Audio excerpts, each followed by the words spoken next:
This is the lesson for R-2. What we're covering today is scientific notation. This is the second half of chapter 1. So when you take a look at numbers that are written in scientific notation, you have a number times 10 to an exponent. This is always a times 10. It is never anything else besides a times 10. This number that goes in front of the times 10 has to be in between 1 and 9.9. It can't start off with a 0 point. It can't be a number like 12 or a number like 152. It has to be a number in between 1 and 9.9. Then you have your times 10. Then you have your exponent. If the exponent is positive, that represents a really, really large number, a number that's in the hundreds or thousands or 10,000s or millions or billions. If it is a negative exponent, it's going to be a really, really small number. It's going to start off with a 0 point. It's going to be a decimal. This is extremely important for today's lesson. Anytime that you have a number, anytime that you have an answer that starts off with 0 point, it is going to be a negative exponent. Super, super important there. Anytime that you see the word standard form is just a normal looking number. So the first type of question that you're going to have today is comparing using less than, greater than, or equal to. Remember that the mouth opens towards the bigger number. So when you're taking a look at two numbers in scientific notation like these two, the larger exponent is the larger number. So when you take a look at these two numbers written in scientific notation, you have a 4 as an exponent and you have a 3 as an exponent. 4 is bigger than 3. The mouth opens towards the bigger number. Therefore, this is greater than. In this particular problem, we're not looking at the number in front of the times 10 at all. All that we're looking at when they have different exponents is the exponents themselves. 4 is bigger than 3. Therefore, it is greater than. Well, what happens if the exponents are the same? Notice that we have a -3 and a -3. If the exponents are the same, that's when you're going to go and take a look at the number in front of the times 10. In this one, what we're comparing is the 4 and the 6. Now, we're only looking at that number in front of the times 10 because the exponents are the same. So 4 is less than 6, so this has to be less than. So if the exponents are different, you look at the exponents themselves. If the exponents are the same, that's when you look at the number in front of the times 10. In the next type of question, what we're doing is making numbers into scientific notation. You have to follow these 3 steps. Put the decimal point after your first non-zero number. We always go from left to right, just like we read a sentence. Write that number in front of the times 10. Now, sometimes that number will just be a whole number like a 2. Other times it might be like 2.5, or it might be like 2.51. Sometimes you're going to get zeros in between those numbers. There's one on your homework that looks like 3.0002 in front of the times 10. But you're going to write that number down in front of the times 10. And then you're going to count how many places to get to the original decimal point. So let's take a look at the number 5,000. In the number 5,000, the first thing that you want to do going from left to right, just like you read a sentence, is to put a decimal point after your first non-zero number. So we're going to put a decimal point after the 5, write that number down in front of the times 10. So right now we have 5 times 10. Now, when you have a big number like this, the number 5,000, our original decimal point is at the end. So we want to count 1, 2, 3 places to get to the end where our original decimal point was.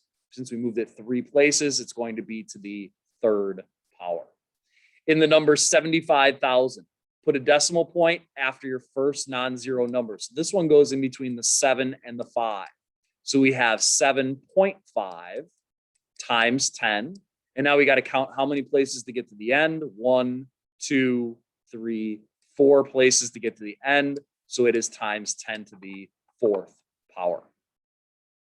In these next two questions, notice that both of our numbers start with 0 point. Remember that anytime that our numbers start with 0 point, it is going to be a negative exponent. So we have the number 0.002. We want to put our decimal point after the first non-zero number, so after the 2. Write that number down in front of the times 10. And then we got to count back to the original decimal point. 1, 2, 3 places to get back to the original decimal point. But our exponent is not going to be a 3 because it starts off with 0 point. It has to be a negative 3. In this one, 0.0000121. We want to put our decimal point after the first non-zero number, so in between the 1 and the 2. We're going to write that number down, 1.21, in front of the times 10. Now we need to count how many places to get to our original decimal point. 1, 2, 3, 4, 5 places to get back to our original decimal point, but our exponent is not a 5, it's a negative 5 because remember, anytime it starts off with a 0 point, it has to be a negative exponent. So that's making numbers into scientific notation. Let's go the opposite way to make a number into standard form. Remember, standard form just means a normal looking number. So there are rules that you could follow. However, I'm going to tell you, we're not going to follow those rules at all. Because you can use a calculator on everything, all that you are going to do for these to make a number from scientific notation into a normal number is to type it into the calculator. Now, when you go to type it into the calculator, you have to be very careful, all right? You have to type it in exactly how it looks. So we're going to type in 5.1 times 10 caret button 3. That caret button is for our exponent. Now, on these calculators, the caret button is right up here. All right, on the calculator, the caret button is right here on the calculator, all the way to the left. If you're using a different calculator than the one that I have, you might see the exponent button as either x to the y, or you might see it as y to the x. All right, so you might have to type in the caret button, you might have to hit x to the y, or you might have to hit y to the x. It all depends on what calculator you're using.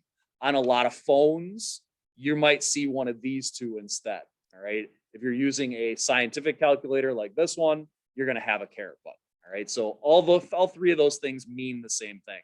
But type it into the calculator, hit equals. For this one, we would get 5,100, and that's our answer. 4 times 10 to the second. All that you're going to do is type it right into the calculator. 4 times 10, caret button 2. Again, remember, caret button might be x to the y or y to the x. And for this one, you would get the answer of 400 when you hit equals. Negative exponents, you can type into the calculator as well. Just make sure that you're typing in the negative sign, not the minus sign. So on this one, you're going to type in 4 times 10, caret button, or x to the y, y to the x, negative 3, and hit equals. When you do that, you get an answer on the calculator of 0.004. 7.5 times 10 to the negative second. Again, you're going to type in 7.5 times 10, caret button, negative 2, or x to the y, y to the x, and hit equals. When you do that, you get 0.075. So again, to make it into a normal number, just type it right into the calculator. So the next type of question involves adding and subtracting numbers in scientific notation. Now, there are rules that you can follow. However, I would not suggest using those rules. Again, what I would do is type these right into the calculator. And then what you're going to have to do is make them into scientific notation. All right. So all of your answers on your homework have to be written in scientific notation. So you're just going to type this right exactly how it is right into the calculator. 4.1 times 10 caret button 2 plus 1.2 times 10 caret button 2 and hit equals. When you do that, you end up on the calculator with an answer of 530. You then need to make that into scientific notation. So just like we did 2 slides ago, put a decimal point after your first non-zero number. So this becomes 5.3 times 10. And then we have to move the decimal point over 2 places, 1, 2. So it's times 10 to the second power. That's your final answer. Your final answers have to be in scientific notation. For this one, again, we're going to type it in right into the calculator. 8.7 times 10 caret button -3 minus this time 5.2 times 10 caret button -3. On your calculator, you're going to get an answer of 0.0035. We're going to make that into scientific notation. So we're going to put a decimal point after your first non-zero number. So this becomes 3.5 times 10. Move the decimal point 1, 2, 3 places to get back to that original one. But it's not a +3 as an exponent. It's a -3. It's a -3 because our answer started off with 0 point. 4 times 10 to the second power plus 5.1 times 10 to the third power. When you go and type this into the calculator, you'll get an answer of 5,500. Make this into scientific notation. So you're going to put your decimal point in between the 5 and the 5. So we have 5.5 times 10. Move the decimal point over 1, 2, 3 places to get to the end. So it is times 10 to the third power. That was adding and subtracting. Multiplying and dividing, same exact thing. Again, I would not follow the rules. All that I would do is type it right into the calculator and then make it into scientific notation. So this means multiply. When 2 sets of parentheses are right next to each other, like this first one, that means times. So 3.5 times 10 to the third times 2 times 10 to the fifth.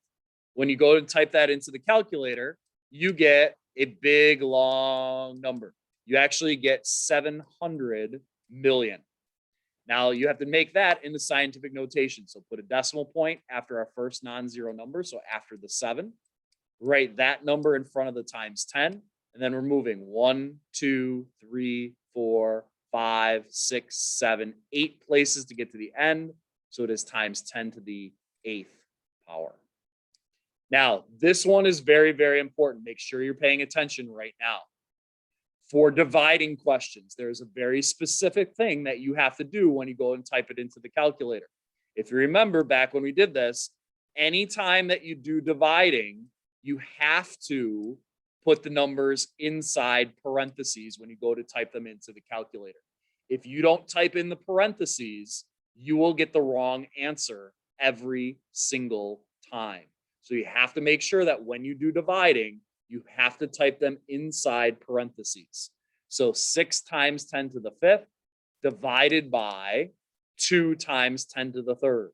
Inside parentheses, when you go and type that into the calculator, you would get an answer of 300.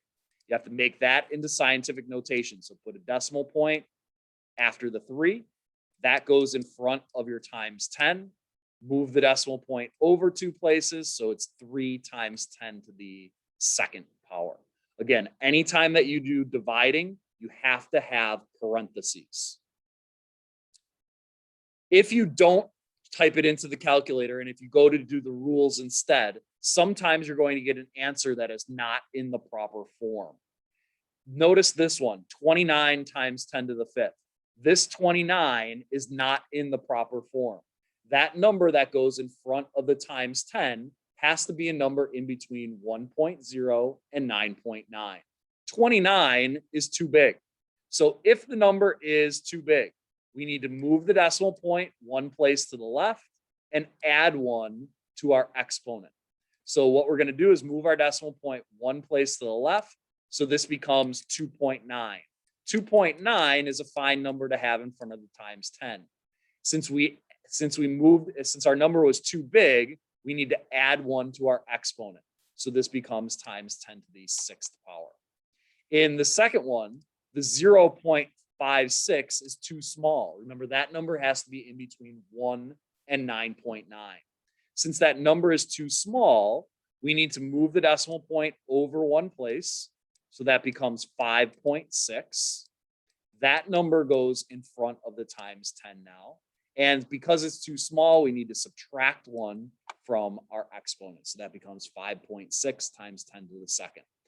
Now, you won't have to worry about this at all unless you follow the rules, all right? If you follow the rules, then you have to worry about it. If you just do it the calculator way, like we did these, all right, where I crossed off the rule and we just typed it into the calculator, you'll never have to worry about numbers not in the correct form.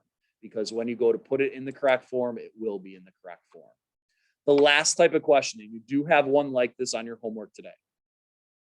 When it says how many times more, or how many times larger, or how many times bigger, what you want to do is you want to divide. You have to do the bigger number divided by the smaller number. So when it says how many times more is 9 times 10 to the 8th compared to 4.5 times 10 to the 7th, what you want to do is you want to divide. Again, remember, when you do dividing, you have to type in parentheses around there. So you're going to do, when it says how many times bigger, we're going to do 9 times 10 to the 8th inside parentheses divided by inside parentheses 4 times 10 to the 7th. When you do that, you get an answer of 20. That 20, because it's saying how many times more or how many times bigger, you don't have to put it into scientific notation. So again, all of these come from chapter 1. They were the second half of chapter 1.